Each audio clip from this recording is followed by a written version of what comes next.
Hello friends, मैं doctor Mirza वक़ार bag, आपका paediatrician. आज आपके सामने जापानीज़ एन्केफेलाइटिस और जापानीज़ एन्केफेलाइटिस वैक्सीन के बारे में, इससे जो होने वाले बीमारी के लक्षण, उसका बचाव कैसे करेंगे, इसके बारे में अपना वीडियो लेके हाजिर हूँ।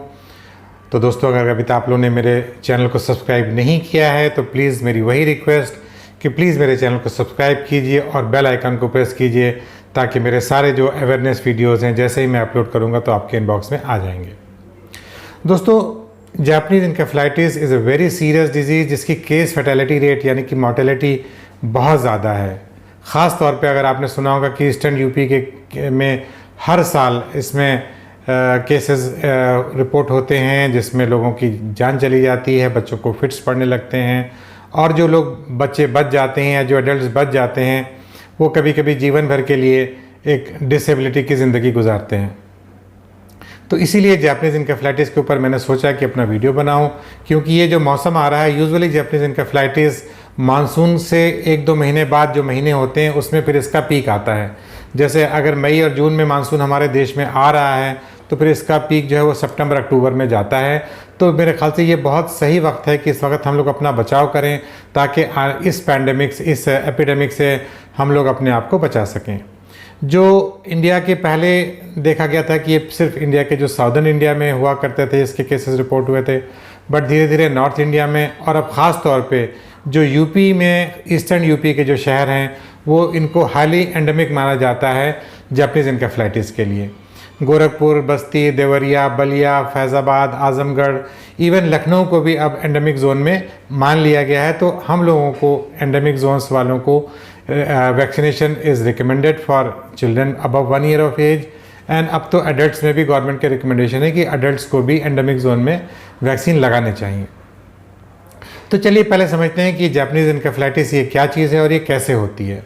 जापानीज़ एन्केफेलाइटिस, जैसा कि आप नाम से समझ सकते हैं, क्योंकि ये पहला केस जापान में रिपोर्ट हुआ था, ये दिमागी बुखार है जो कि जिसका कारण जापानीज़ एन्केफेलाइटिस वायरस को माना जाता है। ये एक आरएनए वायरस है फ्लेवी ग्रुप का और इसका जो वेक्टर है वो मॉस्किटो है। Basically it's a mosquito borne disease जो कि क्यूलेक्स मच्छर के शाम को काटने से आमतौर पे हो जाती है।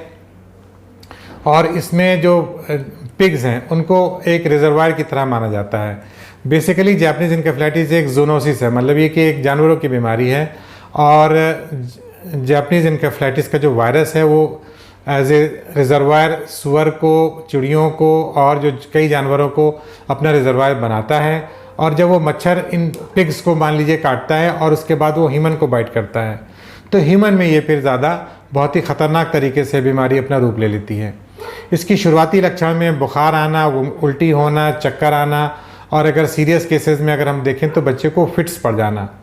तो ये एक्यूट एन्केफेलाइटिस सिंड्रोम्स के कैटेगरी में रखा गया है। इनको AES के नाम से हम लोग इनको जानते हैं। जैसे चमकी फीवर अभी कुछ दिनों पहले बिहार में फैला था, वो भी एक्यूट एन्केफेलाइटिस सिंड्रोम की कैटेगरी में आता है, बट उसका पॉजिटिव ऑर्गेनिज्म दूसरा था। यहाँ पर जो हम लोग जापानीज़ एन्केफेलाइटिस की बात कर रहे हैं, ये एक जापानीज़ एन्केफेलाइटिस वायरस है जिसकी वजह से, JE वायरस की वजह से ये बीमारी होती है। तो अब इसमें क्योंकि ये मॉस्किटो बॉर्न डिजीज़ है, गंदगी से फैलती है, बरसात के मौसम में फैलती है, पानी के जहाँ जल भरा होता है वहाँ फैलती है, तो ज़ाहिर सी बात है इसका बचाव इन्हीं तरीक़ों से होगा। यानी कि हम लोग मच्छरों को एकत्रित ना होने दें, लार्विसाइडल ड्रग्स का इस्तेमाल करें जिससे मच्छर ना पनप सकें उनकी, और पिगरीज जो कि जहाँ पे पशुपालन, जहाँ पर पिग्स वगैरह को पाला जाता है वहाँ पर बहुत सफाई रखने की ज़रूरत है। उस हमारे जो हिंदुस्तान में ये सेक्टर बहुत ही अनऑर्गेनाइज्ड है, इसको बहुत ऑर्गेनाइज तरीके से गवर्नमेंट के कंट्रोल में इन पिगरीज को होना चाहिए ताकि यहाँ से इन्फेक्शन का स्प्रेड ना हो सके। और दूसरी बात यह है कि इंसानों में इसका बचाव कैसे करेंगे। इंसानों में इसके बचाव के लिए वैक्सीन्स अवेलेबल हैं जो कि हम लोग तकरीबन 5 से मेरे ख्याल से गवर्नमेंट की स्कीम में इसको शामिल किया गया है। 3 तरह की वैक्सीन्स मार्केट में अवेलेबल हैं, बल्कि मैं कहूँगा कि 3 तरह की वैक्सीन्स इंडिया में हैं, जिसमें कि लाइव एटीन्यूएटेड वायरस है जो कि गवर्नमेंट सेक्टर में सिर्फ अवेलेबल है और ये प्राइवेट सेक्टर में नहीं इस्तेमाल हो रही है। ये चाइनीज़ स्ट्रेन है जो कि इंडिया में हम लोग इम्पोर्ट करके यूज़ कर रहे हैं। इसको गवर्नमेंट के हॉस्पिटल्स में फ्री ऑफ कॉस्ट लगाया जाता है। पहला डोज इसमें 9 महीने पे दिया जा रहा है और सेकेंड डोज को 16 महीने की एज पे दिया जा रहा है। तो ये यूनिवर्सल इम्यूनाइजेशन प्रोग्राम में इसको ऐड किया गया और ये सारे गवर्नमेंट हॉस्पिटल्स में फ्री ऑफ कॉस्ट लगाई जा रही है। अब हम बात करते हैं प्राइवेट सेक्टर की। प्राइवेट सेक्टर में 2 तरह की वैक्सीन्स अवेलेबल हैं, दोनों इनएक्टिवेटेड वैक्सीन्स हैं जो कि 2 डोजेज़ में इस्तेमाल हो रही हैं। इसमें एक बीई कंपनी के द्वारा बनाई गई जीव वैक्सीन है और दूसरी जेनवैक है जो कि भारत बायोटेक द्वारा बनाई जा रही है। और ये बहुत महंगी वैक्सीन नहीं है, तकरीबन 500-600 के उसमें लग जाती है। जेनवैक मेरे ख्याल से 1000 के आसपास, 1100 के आसपास इसकी कॉस्ट आती है। और इनका जो रिकमेंडेड शेड्यूल है वो है कि आप 1 साल के ऊपर आप इस वैक्सीन की फर्स्ट डोज देंगे और उसके 28 दिन के बाद आप इसकी सेकेंड डोज देंगे। अभी बूस्टर्स के बारे में बहुत क्लियर गाइडलाइंस नहीं आई हैं, तो हम लोग अभी बूस्टर्स नहीं लगा रहे हैं। बट ये 2 प्राइमरी वैक्सीनेशन हर बच्चे को मैं समझता हूँ कि जो कि एंडेमिक एरियाज़ में रह रहे हैं उनके लिए मस्ट है। सॉरी, जेनवैक वाले जैसे क्लेम करते हैं कि ये सिंगल डोज में दिया जा सकता है, कि अगर आप 1 साल के बच्चे को जेनवैक आप सिंगल डोज दे सकते हैं। बट ज़्यादातर कुछ लिटरेचर्स में जेनवैक भी 2 डोजेज़ रिकमेंड करते हैं 28 डेज अपार्ट।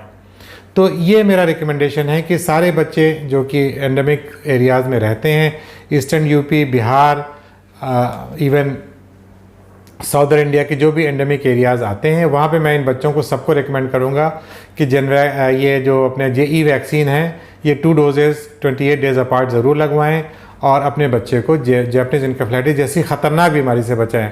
क्योंकि ये बीमारी ऐसी है कि ये, जैसे मैंने बताया, कि बहुत इसमें मॉर्टेलिटी बहुत ज़्यादा है और अगर इसमें जान बच भी जाती है तब भी बच्चों को कुछ ना कुछ मेंटल डिसेबिलिटीज़, साइकोलॉजिकल प्रॉब्लम्स और बिहेवियर प्रॉब्लम्स, डिसेबिलिटीज़ रह जाती हैं।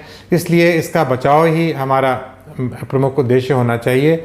बचाव में वैक्सीनेशन एक बचाव है, दूसरा पब्लिक हेल्थ हमारे जो इश्यूज़ हैं कि हम लोग अपने इर्द गिर्द पानी नहीं इकट्ठा होने दें और वहाँ पर मच्छर से बचाव के लिए लार्विसाइडल ड्रग्स का डीट वगैरह का इस्तेमाल किया जाए और जहाँ पर पशुपालन हो रहा है वहाँ पर भी हम लोग सफाई रखें।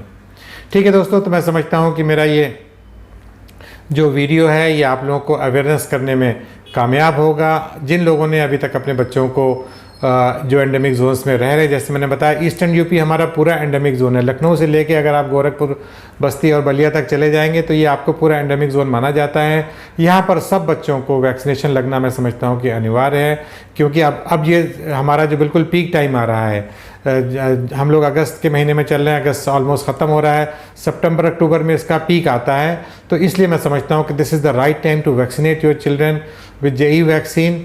और इस मेरे वीडियो को ज़्यादा से ज़्यादा लोगों में आप अवेयरनेस फैलाइए ताकि लोगों को ये अवेयरनेस हो सके कि जेई वैक्सीन क्यों लगानी ज़रूरी है और जेई क्या बीमारी के लक्षण हैं। ठीक है दोस्तों, अगले वीडियो में फिर मुलाकात होगी। Bye bye, take care, see you.